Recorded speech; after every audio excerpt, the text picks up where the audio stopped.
Europe 1, 6h57. L'édito des éditos Natacha Polony, le mot du jour est donc incarnation. Mais oui, alors bien sûr, c'est vrai qu'il y a ce voyant vert, pour reprendre le mot d'Yann Marek dans le Midi Libre, sur le bureau de François Hollande. Bah oui, la fameuse courbe. Alors certes, les mauvais coucheurs, comme Daniel Muraz dans le Courrier Picard, rappellent que si le nombre de chômeurs de catégorie A connaît une baisse, la situation s'inverse pour les chômeurs de catégorie B et C. Cette tendance-là, dit-il, traduit une progression de la précarité du travail et des petits boulots. Mais peu importe, les éléments de langage sont prêts, nous dit Yann Marek, alors que beaucoup de ses amis évoquent en coulisses le problème de l'incarnation par François Hollande. En fait, précise Hervé Favre dans La Voix du Nord, c'est même Claude Barthelone qui a évoqué hier ce problème d'incarnation, pas n'importe qui. Alors en ce jour où François Mitterrand aurait eu 100 ans, certains laissent vagabonder leur mémoire. Dans Sud-Ouest, Bruno Dive nous parle de la nostalgie chez beaucoup de Français d'un président lettré et cultivé.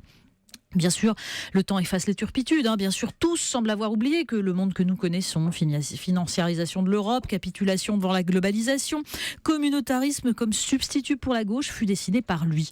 Mais au point où on en est finalement, on se dit avec Jean Levallois dans La Presse de la Manche que François Mitterrand sut au moins incarner la France. 30 ans après le coup de dé de 81, conclut Denis Domain dans La Nouvelle République, un autre socialiste est entré à l'Élysée à son tour. Il se prénomme François aussi. Petite cruauté du destin. Parvenu au bout de son chemin, il lui faut encore faire l'éloge de son prédécesseur. On le plaint. Voilà, et c'est les 100 ans de la naissance de François Mitterrand. Notez qu'à 8h15, c'est Hubert Védrine, le président de la Fondation François Mitterrand, qui sera l'invité de Jean-Pierre Elkabbach pour l'interview politique d'Europe 1. On se retrouve à 8h30 pour la revue de presse, Natacha. À tout à l'heure.